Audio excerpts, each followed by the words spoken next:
Hey guys, update tayo sa ating Chinita Princess.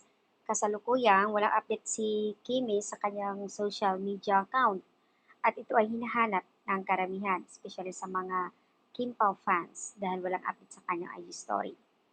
Ayan guys, isang photos na ipinost ng isang netizens na may nakalagay Kimi My Heart.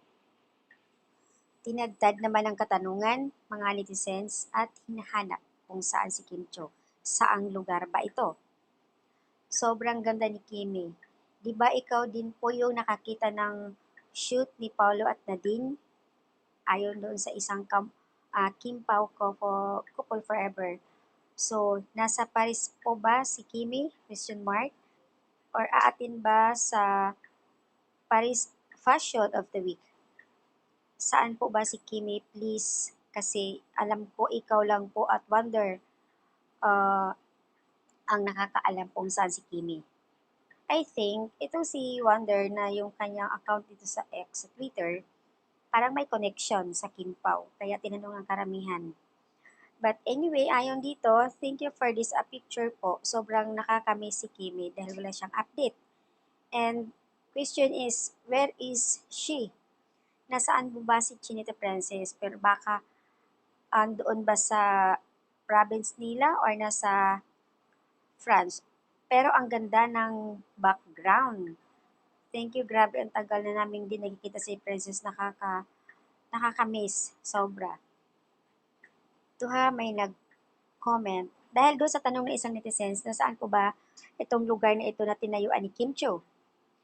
Ayon dito kay Miss username Kitty, based on the details of your photo, and this is a very likely in France, probably in the city like Paris or another European urban area.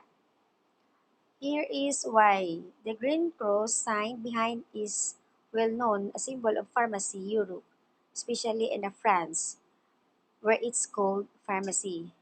The street sign says surf, which is a France. Mhm. And the overall street sit-up signs, buildings, park car, and to the matches typical French European street. So it means si Kim Chu na sa France. Mhm.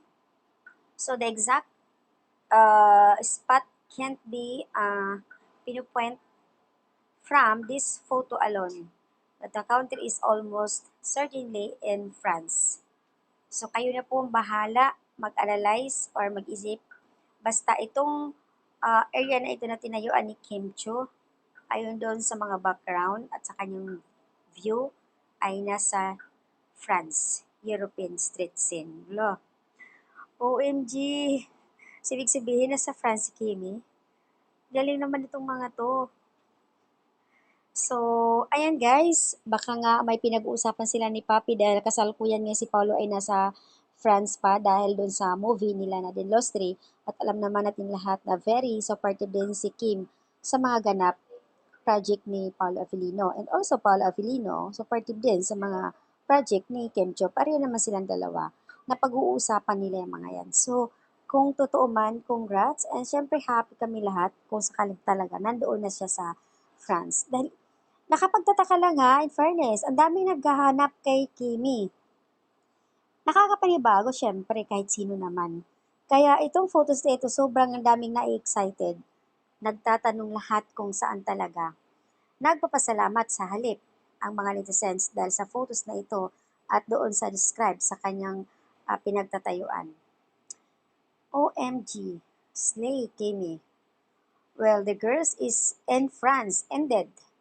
Magkita na sila ni Paolo Avellino. So, ayan po ang update ng ating Chineta Press.